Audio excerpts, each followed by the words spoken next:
Sword Sage does things differently. There is no button to dodge roll, as much as my thumb instinctively tried to find it during the opening encounters of my 2-hour hands-on. In fact, there's no button to parry enemy attacks either. Instead, the developers have taken inspiration from the martial art developed by Bruce Lee, Jeet Kune Do, which literally translates to Way of the Intercepting Fist. Basically, the philosophy behind it is that the most ideal time to hit an opponent is when they're initiating an attack against you. Although its battles are fought with blades instead of bare knuckles, success in Sword Sage very much relies on this core combat principle. In the split second before an enemy strikes, you need to read their posture and match it with your evading counter by holding the block button and thrusting the right thumbstick in the appropriate direction.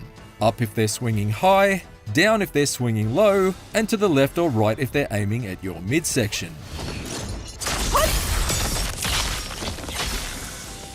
Nail the timing and direction and you'll trigger a counter attack to open up the enemy's stance and allow you to unleash a rapid combo or special attack unique to the sword you're wielding.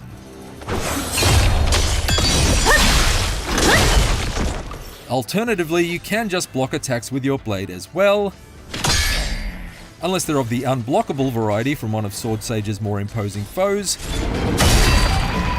but shielding yourself with your sword chips away at its durability.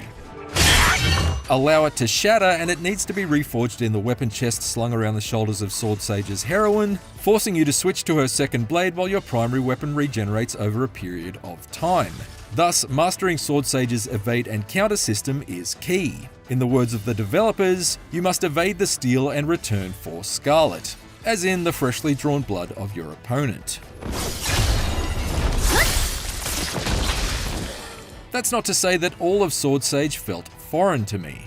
Fans of From Software games will feel right at home with its structure, with levels that twist and turn and loop back around on themselves, allowing you to unblock doors and drop ladders to create shortcuts to skip regenerated enemy groups or return to previous save points. In this instance, the campfires of Sword Sage are benches carved from a tree stump and manned by an adorable red panda who serves you tea to rejuvenate your health bar and also helps you craft various consumables for temporary combat buffs and the like. There are also countless areas where you'll be lured into attempting a sneak attack on an enemy guard with his back turned, only to be ambushed by a lunging strike from an unseen foe lurking in your blind spot, which is a signature move straight from the From Software book of playing pranks on players. Similarly, on other occasions I took a wrong turn and came face to face with an entirely optional badass standing eerily still, exuding that intimidating sense of calm that lets you know he's going to put up one heck of a fight and you should probably just walk on by. There were plenty of nice surprises too, like treasure chests that remained sealed shut, until I'd puzzled my way to finding a series of glyphs in the environment to unlock them.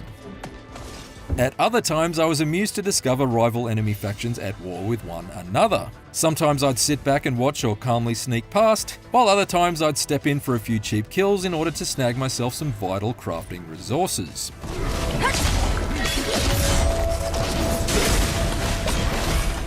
These incidental encounters made Sword Sage's world feel alive, and not like it was just full of enemies who had nothing better to do than sit on their hands until I arrived. Still, it's Sword Sage's combat that intrigues me the most. I'll admit that it took me quite a large chunk of my hands-on time to properly get to grips with the evade and counter system, and even then I struggled with it from time to time, especially once I reached boss encounters that demand mastery of the style due to their unblockable blows.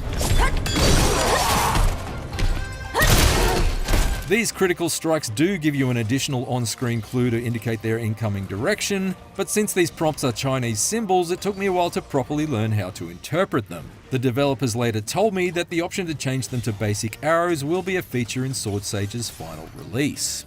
In the moments that I really got into a flow with it though, it felt absolutely exhilarating. By the time I'd reached Sword Sage's first properly challenging boss fight, I felt far more comfortable anticipating the lumbering demon's heavy blows and gradually chipping away at its lengthy health bar. I still died at the beginning of its second phase, mind you, but hey, at least it felt as though I was making progress. That said, while Sword Sage Awakening is undeniably challenging in a Souls-like sort of way, it doesn't necessarily have to be. Developer Sword Panda hasn't taken an unwavering get good or get lost approach to its game design like From Software is famous for. Instead, it's included some optional training wheels should you find that your swordplay isn't quite cutting it. To be clear, there is only one difficulty setting in Sword Sage Awakening. However, once you've died 3 times in the story, whether that's several hours deep into the adventure or as early as its opening minutes, you get 2 special talismans added to your kit bag. One allows you to evade and counter no matter which direction you push the stick, while the other makes life even easier since it grants you the ability to automatically counter simply by holding the block button. It's worth noting that these buffs aren't permanent. You can swap them out of your loadout at any time like every other talisman in the campaign. So if you feel like you're ready to retry Sword Sage's combat as it's intended deeper into the adventure, you're welcome to disable them later on. With the clock ticking on my hands-on time, I have no shame in admitting that I equipped the auto-evade talisman in order to topple the demo's intensely challenging final boss. To my surprise, it was still pretty enjoyable, largely due to the impressive Crouching Tiger Hidden Dragon style fight choreography that made each combat exchange really pop off the screen. Whether my sense of pride would prohibit me from using these assists in the finished game, I can't say. But I'm all for accessibility, and I appreciate that Sword Panda has gone to these lengths to make Sword Sage's challenging swordplay approachable to a broader set of players.